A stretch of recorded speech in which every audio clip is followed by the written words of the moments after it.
Allah subhanahu wa ta'ala dans Surat al-Mulk, dans la sourate la royauté, il nous dit Tabarakalladhi biyadihi al-mulk. Béni soit celui qui détient la royauté, Allah jalla fi'ala. Tabarakalladhi biyadihi al-mulk wa huwa ala kulli shay'in qadir. Et Allah jalla fi'ala est capable de toutes choses. Regardez ce qu'il nous dit ensuite.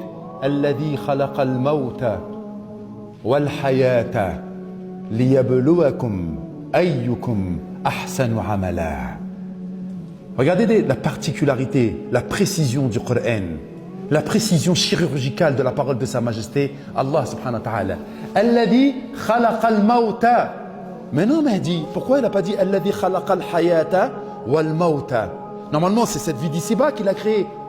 La vie, ensuite la mort, et ensuite la vie de l'au-delà. Mais Allah, Jalla fi'ula, il a tout de suite dit, celui qui a créé la mort et ensuite la vie. Il n'a même pas donné de l'importance à cette vie d'ici-bas. Il a donné tout de suite donné de l'importance à quoi? Alladhi khalaqa al-mawta. Celui qui a créé la mort. Pourquoi? Parce que nous sommes nés pour mourir. Vous avez vu là l'enseignement de ce verset? Alladhi khalaqa al-mawt. Depuis que nous sommes nés, nous sommes morts. Nous avons un rendez-vous avec la mort. Inéluctablement, nous sommes en phase avec la mort. Alors pourquoi les frères on se ment à nous-mêmes? Pourquoi on ne se prépare pas à ce rendez-vous avec Allah qui nous aime plus que tout? Inna lillahi, nous appartenons à Allah, pas à nos parents, pas à notre épouse, pas à nos enfants, pas à nos collègues, pas à nos gars sûrs.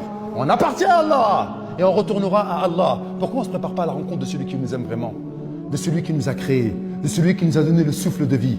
Pourquoi on ne respecte pas Allah, notre Créateur, celui qui nous aime vraiment, celui qui va nous donner la vie éternelle, celui qui nous a donné nos pères et nos mères, celui qui nous a donné notre santé, celui qui nous a donné notre ouïe et nos yeux pour qu'on puisse lire et écouter, celui qui nous a donné notre nourriture quotidienne, ceux qui sont en train de souffrir là. Moi je passe tous les jours à la porte de la Villette, ceux qui sont venus du Bénin, de l'Érythrée, de Somalie, d'Algérie, de Tunisie.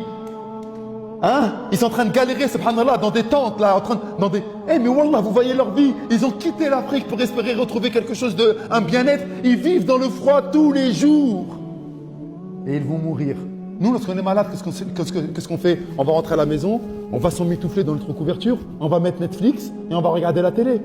Eux, lorsqu'ils sont malades et lorsque leur nez coule, lorsqu'ils sont pas bien, il y a qui vont être? Ils sont encore dehors. La pluie, elle tombe sur eux. Ils n'ont même pas d'endroit pour pouvoir se réchauffer. Ils attendent quoi, eux? La mort. De la même manière que nous allons mourir. Pourquoi tu nous as parlé d'eux, Mehdi?